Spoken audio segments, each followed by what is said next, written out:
Hello, everybody. Welcome back to the Podcast Digest. This is Dan Lizette. Thank you all for coming back. Appreciate you guys checking in. And for this week's episode 149, I've got another flashback episode for you. But before I get to that, I want to thank you guys for checking out last week's show and generally the all-around awesome feedback from my appearance on Couple Things podcast.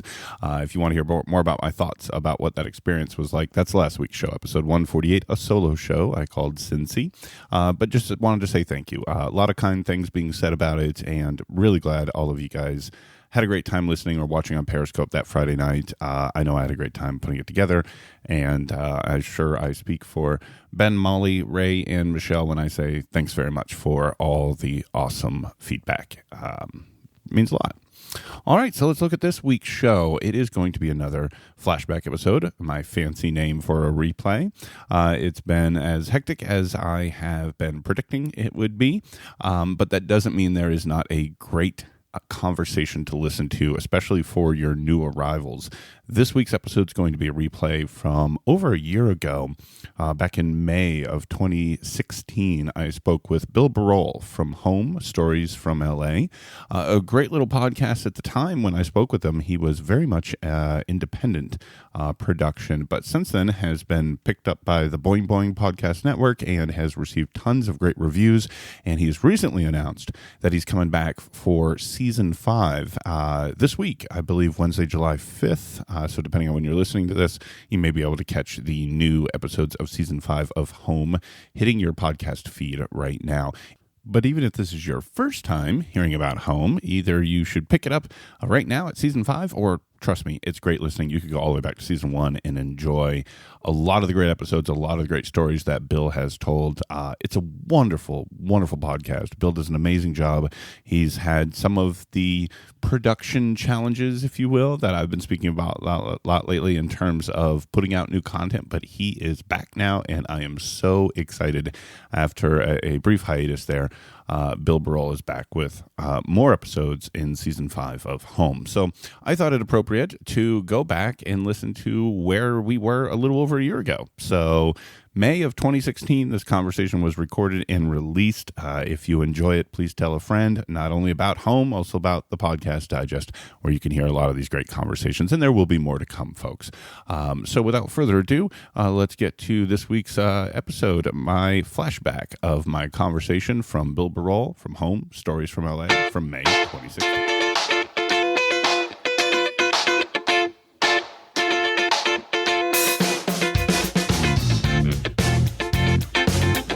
Hello, folks. Welcome back to the Podcast Digest. My name's Dan Lizette, and this is episode 90 of the Podcast Digest. Cannot believe we've done 90 of these.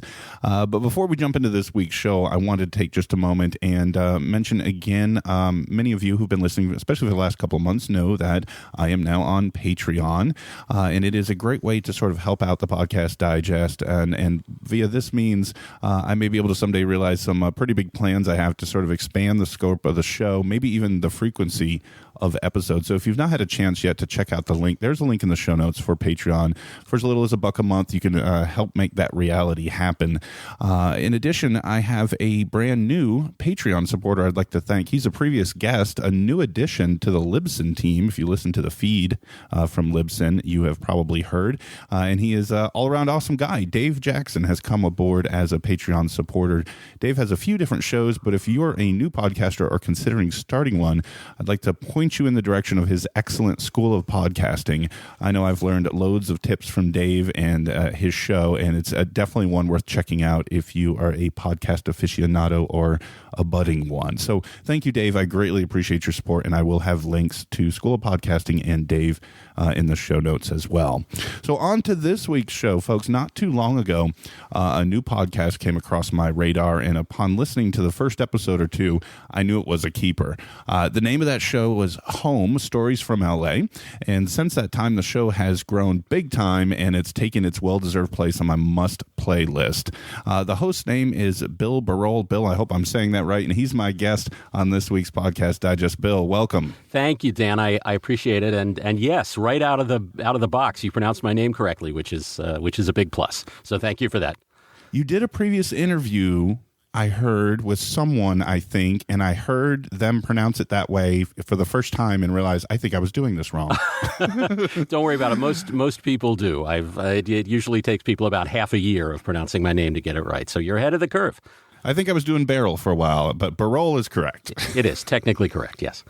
Well, great. Before we jump into your show, Bill, and there's so many awesome things to talk about with that, I want folks to kind of get to know a little bit about you personally before home and before podcasting. I know I've familiarized myself a little bit with your resume. I attempted to dig a little bit into the PDF from your website, the 31-page Jerry Lewis thing. Got about halfway through while working today, but I don't want to spoil anything, folks. If you could tell them a little bit about sort of your past and background, kind of your upbringing, your road to starting this show. Sure. I sort of started my professional life.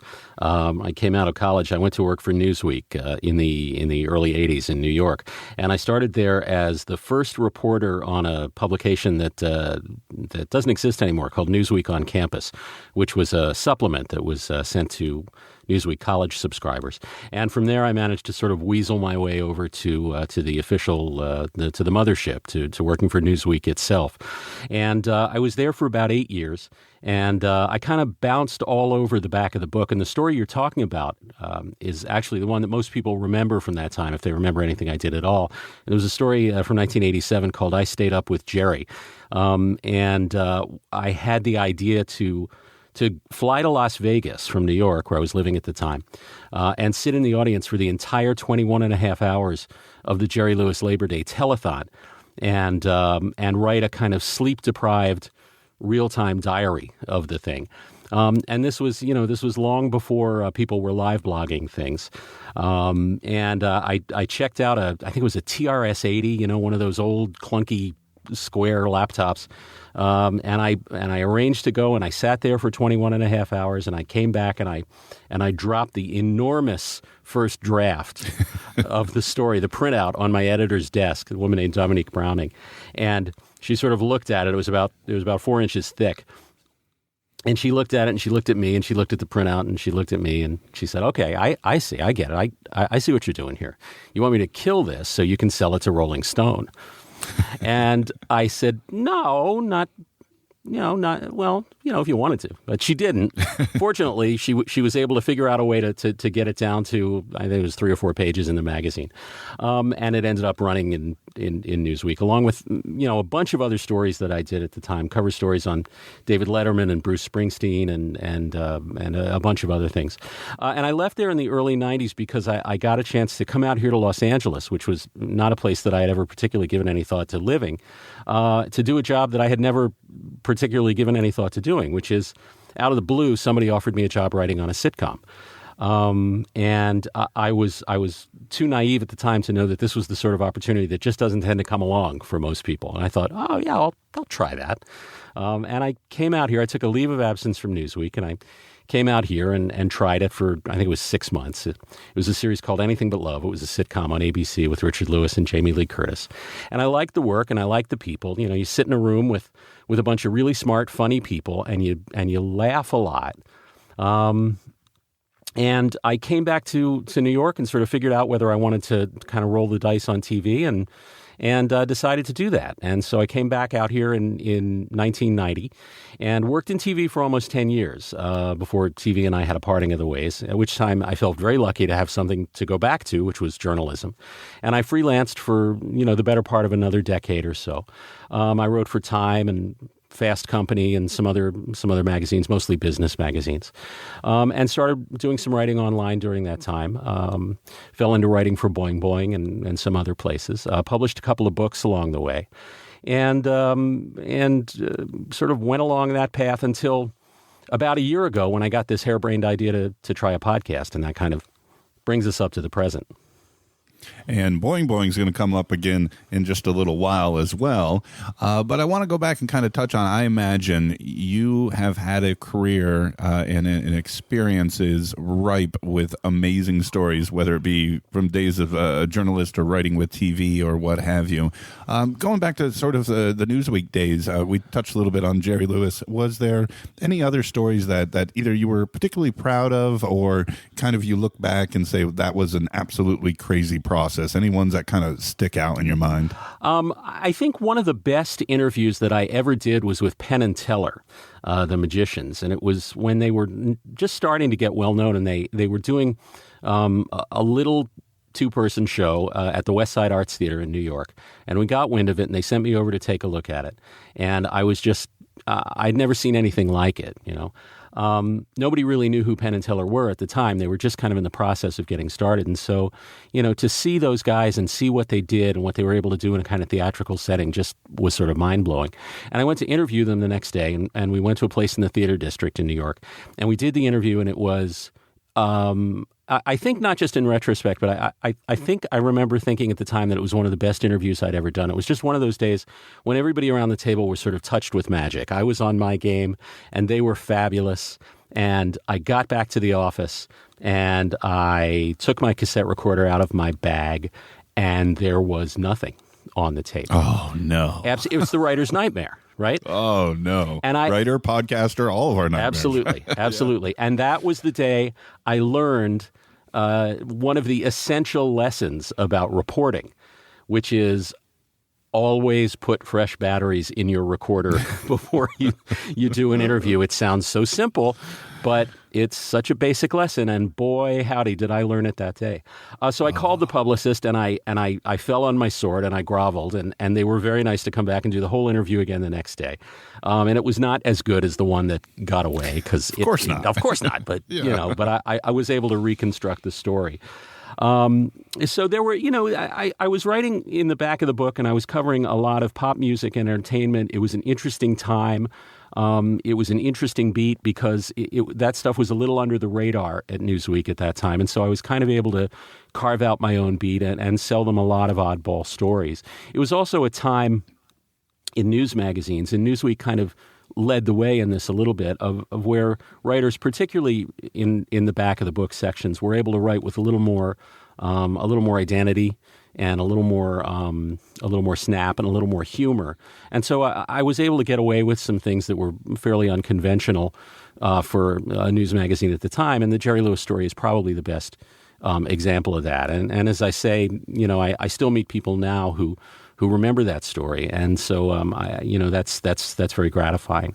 I got to meet some people who were heroes of mine. Bruce Springsteen and Chuck Jones, the Warner Brothers animator, were two who came to mind.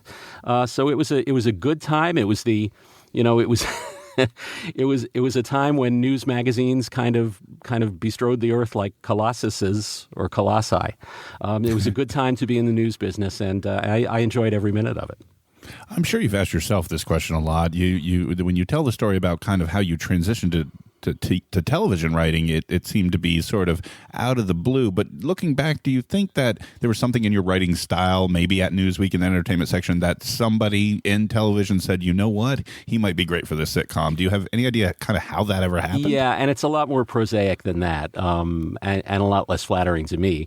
It was the guy who hired me is a guy named Peter Noah, who's still a friend of mine, still in the TV business, and his brother and I went to college together, and I knew the family. And Peter had taken over Anything But Love after the first kind of half a season, and it was a sitcom that was set in the magazine business. And so Peter came to New York when he was in the process of taking over the show, and he asked me to show him around Newsweek, and I said, of course I would, even though there was nothing in particular to show him. I mean, we walked around a bunch of very dull-looking floors filled with cubicles and lit with fluorescent light with bad carpet on the floor. Newsweek was then at 444 Madison, between 49th and 50th on Madison. And so I showed him around, and he thanked me for that and kind of filed it away as research and went on his way. And then a few months later, when the show came back for its second half, the back nine, what they call the back nine in the TV business, he called me up. They had a freelance script to give out, and he thought that I would be, I would be reasonably well qualified to do it. And he was completely wrong about that, because I was totally in over my head. I had absolutely no idea what I was doing. And but they were all very kind about the quality of the work. It was thoroughly rewritten, almost down to the paragraph, because that's what happens in TV. But that was kind of the start of it. So it was really just the fact that I had a magazine background, and Peter was doing a show about magazines. Well, at least that makes sense. Yeah. That seems to fit, It right? made perfect logical sense. And later on, I discovered that I had some facility for it, but boy, that first script was a mess. It was terrible. Oh God, it was terrible. Well, one might say nowadays you're sort of in your third major medium, if you will. Looking back at the journalism days or the TV writing days, print and television, if you will, anything you particularly miss about those days or aspects that you look back fondly on? Yeah, there was a lot I look back fondly on. Some of which is not particular to those businesses. I do tend to look back fondly on being a young guy in my 20s, living in New York, and having fallen by real dumb luck into a job at what was then the center of the journalism universe. And I think I was aware of this even at the time. I hope it isn't just in retrospect, but I have a memory of coming up out of the subway. I was living on the Upper West Side, and I would come up out of the subway at 50th and Broadway, and walk east on 50th Street, and you would walk past 30 Rock, where NBC was. You would walk past the Time Life building, and I would walk to my job at Newsweek at 49th and Madison. And in that one stretch of 49th and 50th Street, you had a tremendous concentration of what was at the time really the very heart of institutional power in the journalism business. And to be a part of that at a young age was at a time when all of those institutions were tremendously influential. Was a heady thing for a young guy. So like a lot of people, I sort of look back longingly on that time because it was the time when I was a young guy just starting out, and I met the woman who is now my wife, and so that was also a good thing. And as I say, I had a lot of freedom and a lot of liberty, and I was kind of flying under the radar at Newsweek a lot of the time. And I got away with some things that that institutionally were unusual for Newsweek at the time. And as I say, and part of that was because just the institution itself was in the process of changing fairly radically, and I was lucky enough to get in at a time when that was happening. So here's my segue question into home. You mentioned your relocation to L.A. and also, obviously, all this time you spent in New York. What are the differences between L.A. and New York? What are some of the pros and cons if somebody's considering moving to either place right now? What is I know they're two very different places. What are sort of the pros and cons of each? Well, I don't know as much about New York as I did when I lived there. My wife and I moved out here. It's now, somebody asked me about it the other day, and I realized it's now been 26 years that we've lived out here, which was absolutely stunning to me. Because I've now lived here. It's a place that, as I said, I never really intended to live. I never planned to live here. But I look back and realized I've now lived here longer than any place I've ever lived, including Philadelphia, where I grew up. So I've been out here a long time, and in that process, in that time, I think New York has changed an awful lot, and I've had the opportunity to see that going back on visits. I think Manhattan, where I lived, has become, my impression of it as a visitor now is that it's become a lot more kind of like London and maybe some other places, where it's a place for rich oligarchs and their privileged kids. And I have a sense of regret about that when I go back to New York now, because I think it's become a place that is a lot less varied and interesting, at least in Manhattan where I lived. Some of the more interesting stuff has moved to the outer boroughs, where it was always going on. But as far as the part of town that I considered home, it's kind of been forced out of there, and I think that's too bad. Los Angeles, one of the big differences, one of the obvious differences, is that Los Angeles is a place, although even this is changing now, where you really kind of are chained to a motor vehicle if you want to get around. Right. But not far from where I'm living, the last leg of the Expo line is going in out here, which is the light rail line, which is going to connect Culver City to downtown Santa Monica. And so there are a lot more opportunities now for people to not be locked into their cars.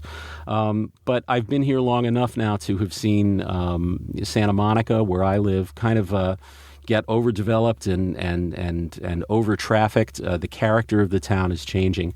I kind of fought the California thing for a while. When I came out here as a New Yorker, for a long time I considered myself to still be a New Yorker, and I was kind of long-term visiting in Los Angeles, and then, as kind of without even really being very aware of it, it's a story that I tell in the first episode, the introductory episode of the podcast. The place kind of became my home. It happened almost while I wasn't paying attention. And one day, and I suspect this is the way it is with a lot of people, I looked around and I realized, well, this is my home now. I'm home. This is it. And you may not be aware of that moment when it happens, or that transitional process that it's longer than a moment when it's happening. But one day you wake up and there you are. I feel lucky to have lived in places on both sides of the coast and on both sides of the country, both coasts. And they're certainly different experiences. But, this has been the place where I've been for the longest now. And it is the place now that really does feel like home to me. So tell me about the birth of the idea for the podcast. One, starting one in the first place, and two, the subject matter, that it is sort of LA-centric, if you will. How did this all get started for you? I was, about a year ago, I was getting ready to go out and visit my sister, who lives in Massachusetts on Cape Cod. And I had kind of, I come late to everything. And so I came late to podcasts as well.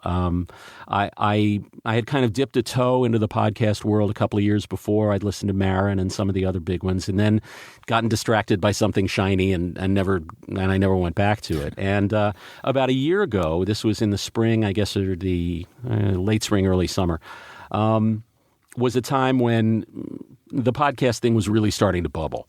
And I had 2 long plane flights ahead of me, and so I downloaded, I can't remember whether it was Castro or Overcast, one of the podcatchers, and just loaded it up with all sorts of podcasts to listen to on the flight. So I listened to podcasts all the way out from Los Angeles to Massachusetts, and while I was there, I had some long conversations with my sister, and one of the things that she talked to me about was a notion that she has about how important it is to live your life with intentionality, to live intentionally, not to just sort of drift through your own life, to be an active participant in your own life. And I was in a period of a little bit of professional drift at the time. I'd continued to do print writing. As of about a year ago, I was mostly doing short humor pieces for The New Yorker. And I was doing okay with those, but I had this urge, and I think it was an inchoate urge. I didn't even really know that I'd felt it until this conversation with my sister sort of focused it for me. I'd had an urge to kind of get my arms around a bigger project, a longer-term project, something on a bigger scale, which I hadn't done since a few years ago when I wrote a fabulously unsuccessful novel called Thanks for Killing Me.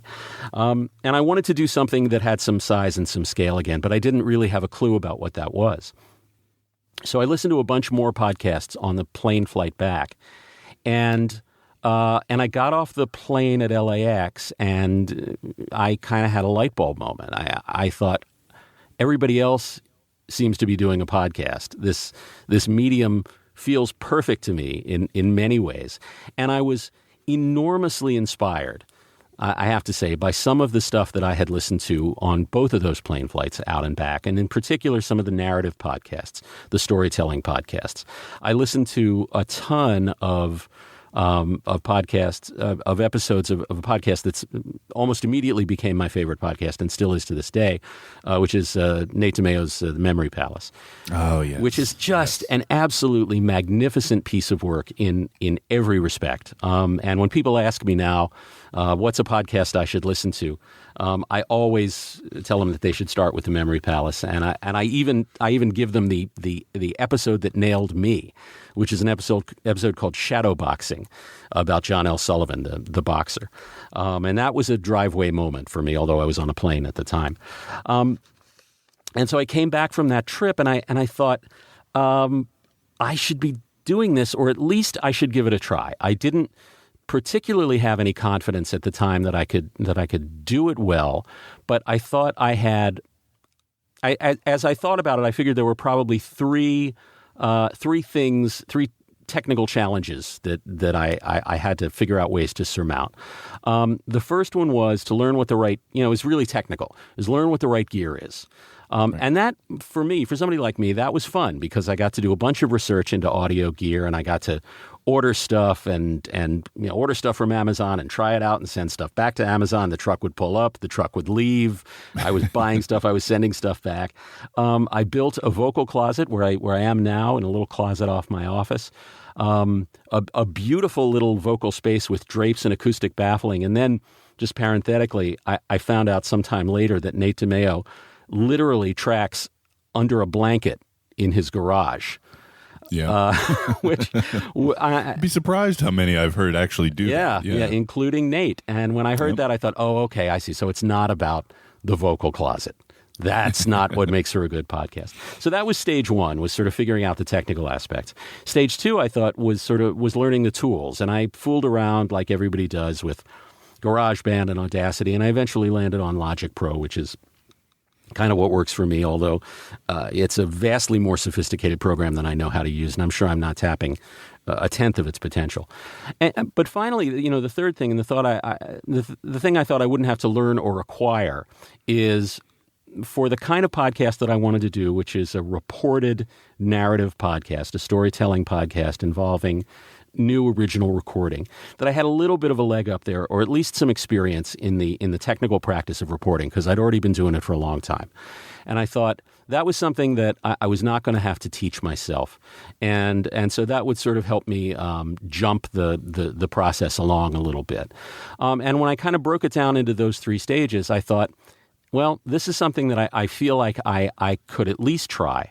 And so I just sort of jumped into it, and it's now, whatever it is, 9 months later or so, 12 episodes in, and I'm still learning as I go. Absolutely, I have not mastered the tools by any means, but I'm developing a little technical facility as I go, and I'm having a real good time doing it, and the response has been terrific.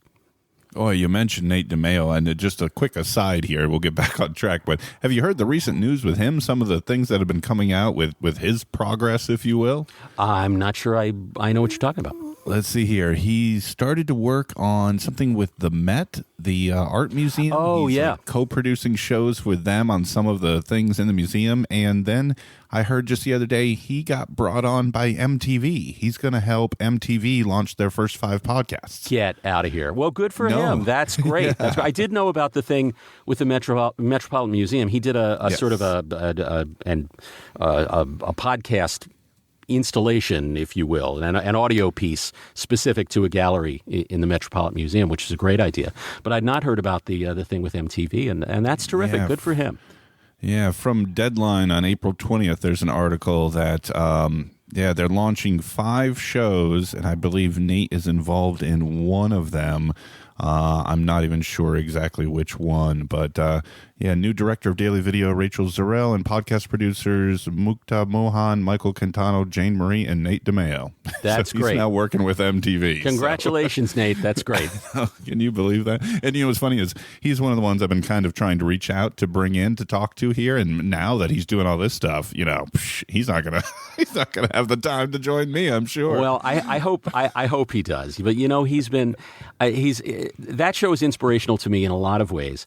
And one of the ways in which it's particularly inspirational is that I realized that it took him 6 years, almost 7 years now, to get to where he is. He's hooked up with Radiotopia, which is the perfect home. And to me, Radiotopia is the murderer's row of podcasting. It's the Mount Rushmore of podcasting. And Nate absolutely belongs on that in that firmament.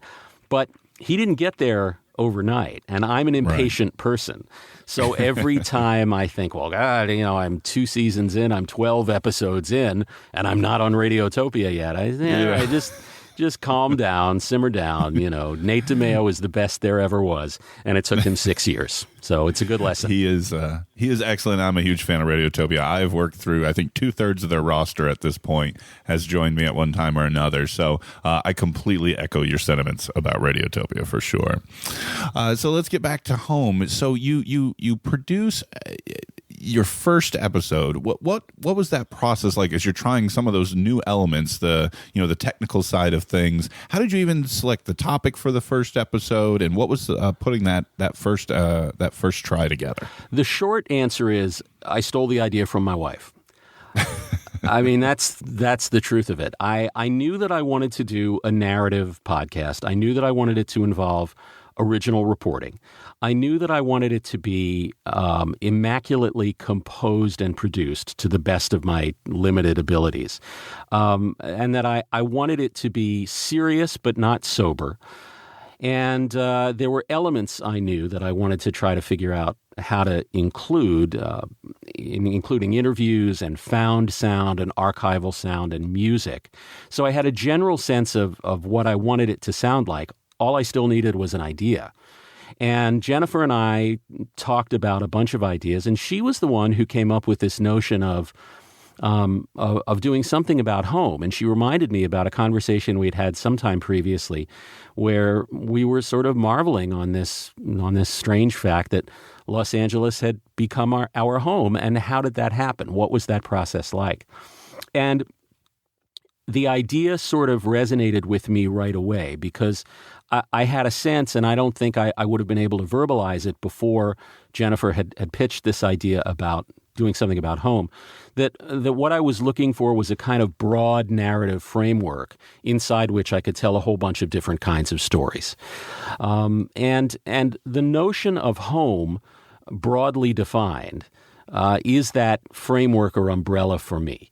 My thesis is that if you stopped 10 people on the street and said, I'm gonna tell you a word, and I want you to tell me the first thing that pops into your head when I say the word. The word is home. You would probably get about 8 different answers. For some people, it's a place. For some people, it's a building. For some people, it's a feeling. For some people, it's an aspiration.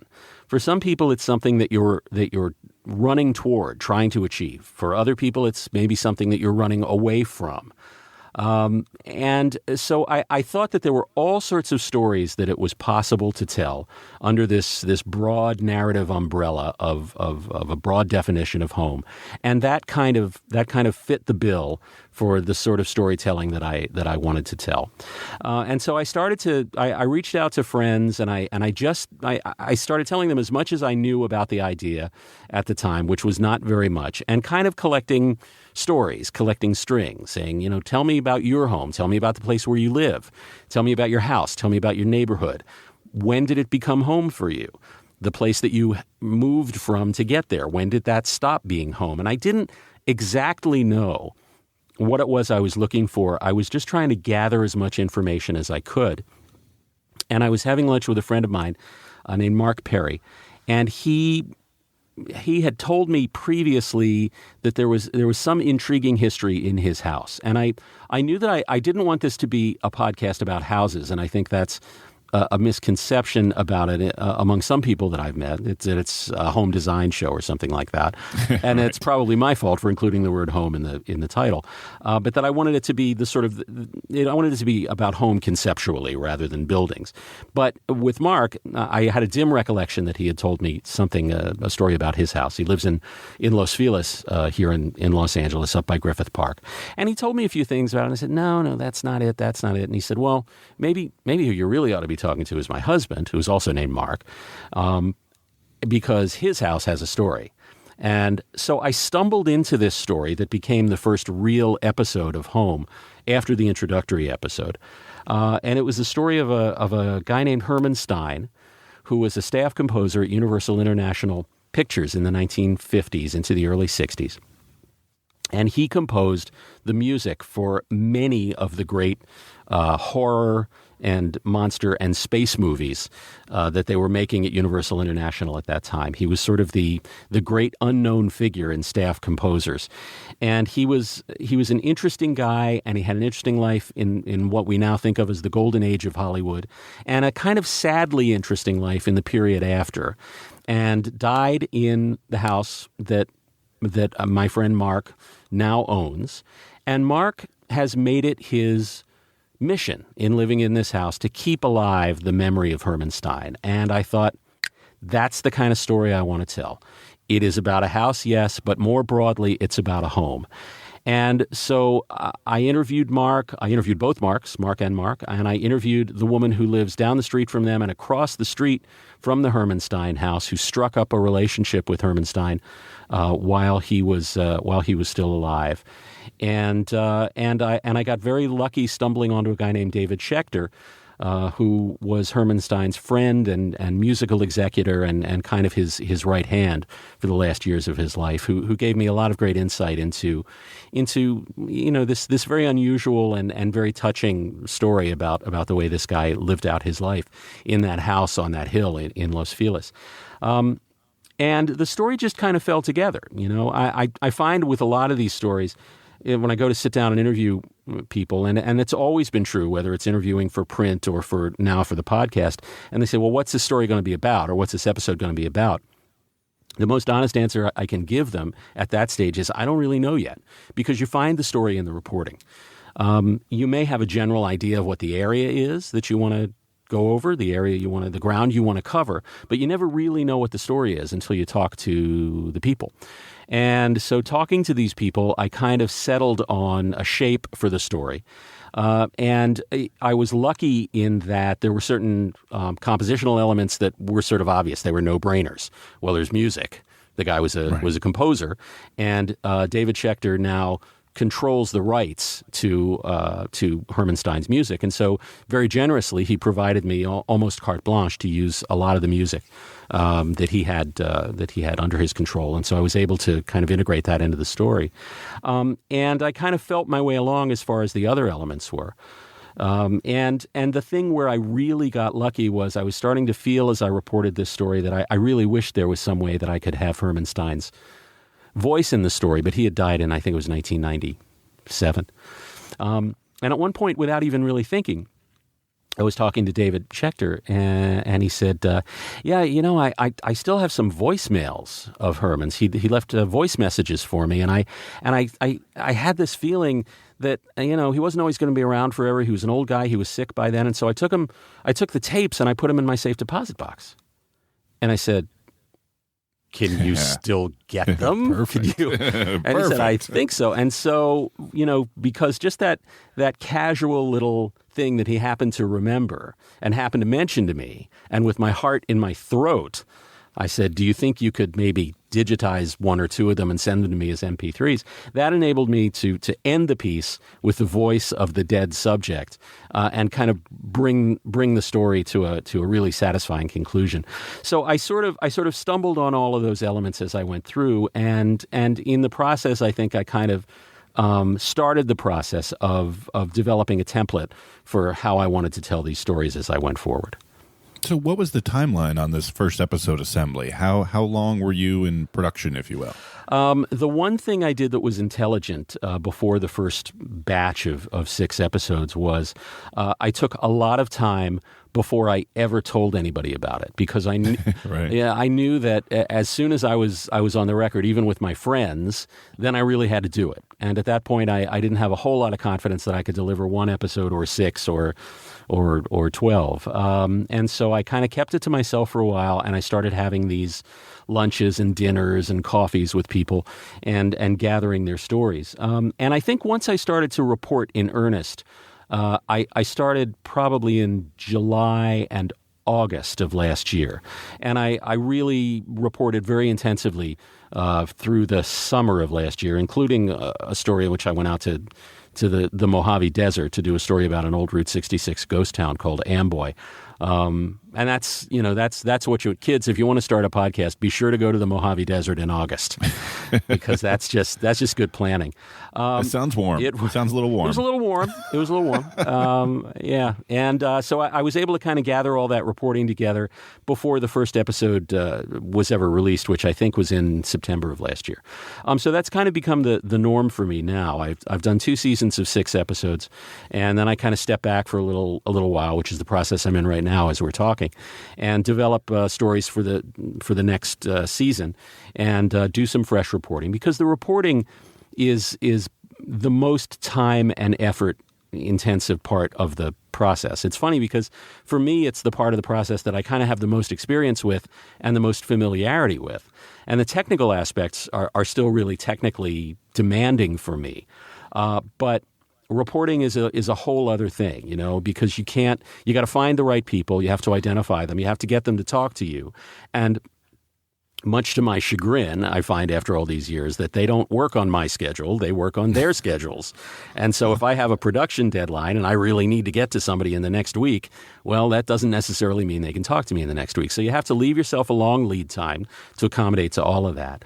So all of those things, kind of elongate the production process before you ever get to the point where you're ready to start tracking or mixing the elements.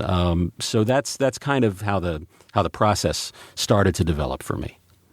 You told us about music in episode 1, but music has been through all the first 2 seasons, all 12 episodes, a significant component of Home all along. Was that by design or sort of something that just kind of kept carrying over from episode 1? I mean, music seems to be a big part of this. Yeah, it was by design, although I didn't have a sense of how much music I wanted to use and how central I wanted it to be to the rhythm of the pieces. I listened really hard to how other podcasters that I admire use music. The Memory Palace is a good example of that. Did I want to go wall to wall like Nate does under the Memory Palace pieces? Did I want to use music for more punctuation, or more emphasis, or as transitions? And I think these are all the questions that anybody comes to. What I arrived at was a sort of a hybrid of those two things. I don't tend to go wall to wall with music under my narration. My stuff is formally scripted. It's not informal. It sort of strives to be conversational, but it's all written. And the music that I use, I've sort of evolved to a point where I use it now for a couple of reasons. One, as I say, is transitional, and the other is to kind of underscore moods at certain points, although you don't want to bang people over the head with that kind of thing. Additionally, with music, as everybody knows, you run up against issues of legality and licensure. And one of the great days in the short history of this podcast is the day I discovered Poddington Bear. Are you familiar with Poddington Bear? Yes, he appears on many a show I listen to. Well, he does, and he is a guy named Chad Crouch, I think is his real name. He lives up in Portland, Oregon, and he has produced an enormous library of music that is free for non-commercial use under a Creative Commons license. And there's all sorts of tracks of every length and every instrumentation and every mood, and he's enormously generous to put those out there to people. And so I always try to mention him specifically by name when I can, because those have been really tremendously useful to me, those tracks, in helping to bridge segments, to underscore segments, because I did realize pretty early on that music was going to have a significant role in telling these stories, although at the start, as I say, I was not certain exactly what that was going to sound like. So you're more or less producing kind of seasons in mass. You're sort of working simultaneously on several different episodes during a season. Is that fair to say? That's fair to say. So in between 1 and 2, looking back at the first season, how did it feel at this point? This was kind of your first, launch of it into the new medium. Looking back at that body of work, were you happy? Did you say there's things I want to change for season 2? What was that feeling in between 1 and 2? I was pretty satisfied with the way the first episode came out. I mean, I'm never completely satisfied. I'm really hard on myself. But as I look back at those initial episodes, the Herman Stein episode, the second episode was an episode about a guy who took several years and absorbed an enormous amount of personal indebtedness on a mission to create a monument at the site where the Beach Boys' house was, the house that they grew up in Hawthorne, California, which is now literally a freeway embankment. The house isn't even there anymore. And then that story about Amboy, the old Route 66 town, a story about a guy named Andy Puddicombe who had lived all over the world training in Buddhist technique and landed in Venice, California to to start an online meditation platform called Headspace. And then a story about the San Fernando Valley, and I ended that first season with a story called Ghosts of the Carlotta about a real estate development that's going up in Hollywood and displacing a lot of people who lived in this fabulous old 1920s apartment building for a long time. I felt like I that was a pretty good mix of stories, that the thing started to develop its own voice and its own rhythms as it went along. I was able to sort of carry those rhythms and that voice forward into season 2 with some refinements.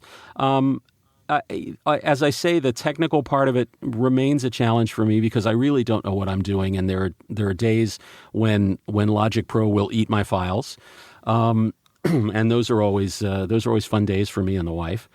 And the dogs know to leave my office and leave me alone. They kind of slink off and give me a wide berth on days like that. But the days when something inexplicable and horrible and catastrophic of a technical nature happens are fewer and fewer. I'm developing better workflows. I'm working smarter.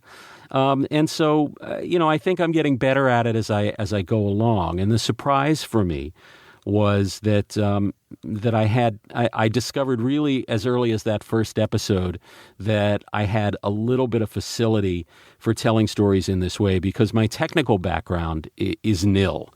It's absolutely nil. And I have no real radio background to speak of either, except for having done radio in college a million years ago, like every other guy of my age in America. So it's been an interesting process. It's been a tremendously satisfying process. And as the thing starts to get out there and develop a little bit of its own identity, it's just been tremendously satisfying to talk to people about it and to get their feedback on it, and the process continues. I'm looking forward to being at Podcast Movement, as I know you are in July, yes. and yes. Having an opportunity to meet some people that I really only know online at this point. And I was talking to Harry Duran, who does Podcast Junkies, and he was talking about the previous Podcast Movement, and he said it's great because you kind of get to be with your tribe. And I thought that was a lovely way to put it. So I'm looking forward to doing that in July and to picking up some more technical expertise as I go, because God knows that's something we all can use, especially me. Yeah, I joined another podcast recorded last night. It's out next week, and we were talking about Podcast Movement, and I said, I'm still in that role, as I imagine most of us are, that more often than not, you come across people in your life, people in public, and you're still answering the what's a podcast question. Right, sure. But in Chicago, the first week of July, we're going to be surrounded by 1,500 to 1,700 people that question won't come up at all. Yeah. And that in and of itself will be a unique environmental shift for me. So I'm definitely looking forward to it. Yeah, I think it's going to be fun. I want to talk a little bit, Bill, about reception, and I'm going to place this here and correct it and slide it around on the timeline if I'm wrong here, but sometime after the end of season 1 and as season 2 came, I think this is when I started to see a lot more critical acclaim and mentions and awards and write-ups and different things coming your way. What was sort of the public reception as things were coming out, and what's this process been like for you on that front? That's been very gratifying. As we're talking now, within the last 24 hours, the Timbre, the online journal about podcasting, has kind of officially gone out of business, which is really a shame. Devin and Eric, the founding editors, are on to other things, and they were really the first ones, I have to say, early in season 1, who kind of picked up on the show and gave it a boost. That was an early boost for me, and I've always been tremendously grateful to them for doing that. Along the way, and you're right, it was really between seasons 1 and 2, which would have made it, I can't remember exactly when, earlier this year, or late last year, I guess, when a couple of other things started to hit. Again, thanks to Devin and Eric, they did a piece for The Atlantic on the 50 best podcast episodes of 2015, and they were very generous to include the Herman Stein episode, The House on the Hill, as one of that 50, and that was a tremendous boost and very gratifying and a real validation. and I got some coverage in other places as well. the LAMag.com, the website of LA Magazine, did a very nice short piece about me. Actually, a couple of them now about the podcast. And so it's this process, little by little, of kind of getting the word out, because that I think is the thing that a lot of us really struggle with. The ability, we saw this in blogging, and now we see it in podcasting. When everybody can be their own publisher or their own network, everybody will, and that means that there is a tremendous population of shows out there of all sorts of types and natures and levels of quality, and kind of breaking through that fog and into the forefront of people's consciousness is a real challenge, I think, for all of us. And so this, the whole question of podcast discovery and podcast promotion is something that I wrestle with all the time, because I don't think it's a given by any means that somebody who has the facility to do what we do also has the facility to promote it. There are different skill sets entirely, but you kind of got to do both. Right. If you want people to be exposed to your show, you have to make sure you get it in front of them in some fashion. And so that's kind of the biggest ongoing challenge for me is getting it in front of people. And, probably along those lines, the biggest thing that happened to the show between season 1 and season 2 is I was in Philadelphia, and I got an email from Mark Frauenfelder, the founding editor of Boing Boing, for whom I'd done some writing. And he had also written a very nice complimentary piece about the podcast in its early days. And he said, "Are you with a network? Is the show with a network now?" And I said, "No, it's not." And he said, "Well, we've got this podcast network, and there's some really good shows on it, like Mark's own show, Gweek, and Futility Closet, and You Are Not So Smart, and Flash Forward." And I said, "What would you think about joining the Boing Boing Podcast Network?" And I said, "Yes, please." This has many advantages for a podcaster. The principal among them, I think, is just kind of the imprimatur of Boing Boing, which is a tremendously influential voice in online culture. And so as those episodes get up, to be prominently featured on Boing Boing for a day or 2 or 3 at a time is really a tremendous driver of traffic and a tremendous stamp of validation. So I've been really very grateful for Boing Boing's support in this thing, and for Mark's support in particular, because he was a fan of the podcast first. And so all of those things, as I've gone along over the last 8 or 9 months, you kind of lurch forward, 1 step forward, 2 steps back, 2 steps forward. You get a write-up here. You have a social media presence there.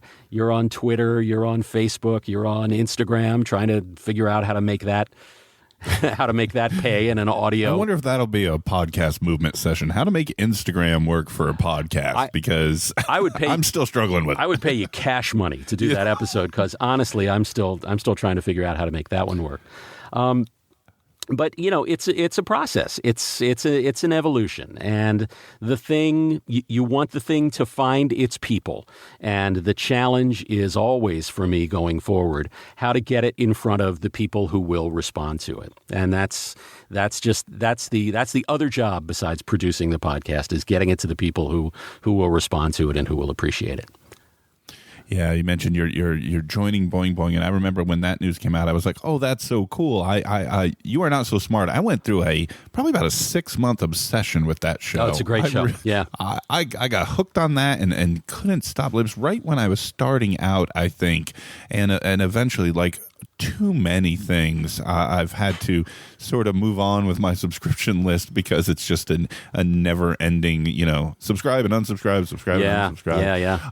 But yeah, that is a great home, no pun intended, for home, and I'm super happy for you that has come your way, because as far as I'm concerned, anything that brings more attention to the work you're doing, Bill, I think is a positive, because I love the the show, and I'm looking forward to what's next. I know you're coming back in June. That's the plan? That's the plan, and that could be, June 29th or 30th at this point, Right. because you notice I wasn't date specific about it. I technically give myself the entire month of June to come back, and the expectation is that it will be another season of 6 episodes. That seems like kind of the sweet spot for me in terms of my energy level and my time commitments, and it's going to be more of the same going forward. Well, if you put at least one out in June, then we'll have something to tell everybody about in Chicago. Yeah, well, there's also that week that we're going to be in Chicago, so I'll have to kind of work around that, yeah. Obviously, yeah. But and just to go back, and I feel like I'm relaying all the news now. Have you heard from Devin this week at the Timbre? I just got an email from her a little while ago about her news about Millennial, which is fabulous. What a great thing for that show. Really happy for Devin. She's she's one of those people, and it must be the same thing with you, Dan. Either people that you feel like even though you've never spoken to them face to face, which is one of the reasons why I'm so looking forward to Chicago. Devin is one of those people who, as I said before, has just been enormously supportive of Home, and I know that I'm sure it must have been a wrenching thing for them to fold the Timbre because it was so good and they were working so hard on it. And so for her to land with the Millennial podcast with Megan Tan is just it's a great thing for her. I couldn't be happier for her. Yeah, Devin Taylor with the Timbre, she was really, really good to me. I remember I had her, she was my guest for episode 50 on my show. And what was funny was when I pitched to her coming on the show, she kind of wasn't sure. She hadn't really been on, I don't know, many, if any, podcasts at that point. But so we actually had a pre-conversation about sort of what we would talk about before she actually came on. And that pre-conversation, I really wish I would have been recording it. I didn't, of course, but we talked for over an hour that time.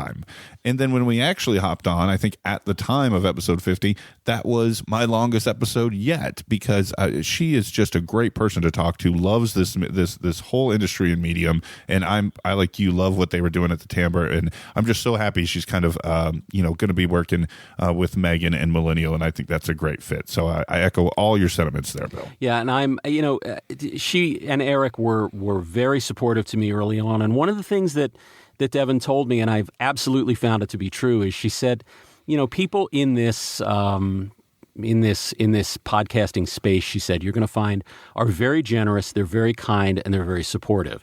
The word community gets thrown around a lot, but I have really benefited from the kindness of strangers since I've been doing this thing, and I think one of the reasons, aside from just the support that they gave the show, one of the reasons I'm going to miss the Timbre is that they wrote so well and so intelligently about podcasting that it helped me discover a lot of podcasts that I might not have discovered at all otherwise, or that it might have taken me a long time to tumble to. And I think there's this whole issue of podcast discovery that nobody has yet cracked. The iTunes store is kind of the default engine of distribution for these things, and it's fine. It works great when it works. And as a pure distribution engine, it works fine. But for discovery, not so much. And so, what I'm really hoping for over the next year or so is I'm hoping somebody's going to crack this nut of some engine, service, platform, app to recommend to people podcasts that they might not have the opportunity to come across otherwise, because there's so much stuff out there, and it's very, very difficult to sort of separate the wheat from the chaff. And so something like the Timbre, in my life will be very much missed. I couldn't agree with you more, Bill. In fact, that was one of the main motivations for me starting this show, was the concept of, at least from my own personal perspective, all I can do is give it my own voice. But if somebody likes what I do, that every week I'm going to be in their ear telling them about a new show. I've recommended well over 100+ shows at this point, and 70 interviews or so. And so hopefully I'm allowing people each week to find new stuff. And based on the feedback I'm getting, I'm constantly hearing back from people like, oh, I'd never heard of that, and I checked this out, and now I love it, and so on and so forth. So, I can't make a dent in the universe, but I'm trying to, advocate, that for that same discovery problem and hopefully just, little pebble in an ocean type thing, but make a few waves. So I completely hear you with that as well. Sure. And what you do and what Harry does, these things are tremendously useful in helping people find stuff that they're going to love, because there's something out there for everybody. There's such an enormous variety of styles and voices. The notion that the bar to entry is as low as it is, I think is in some ways a curse and in some other ways a blessing. It gives rise to a welter of voices, and that's to the good.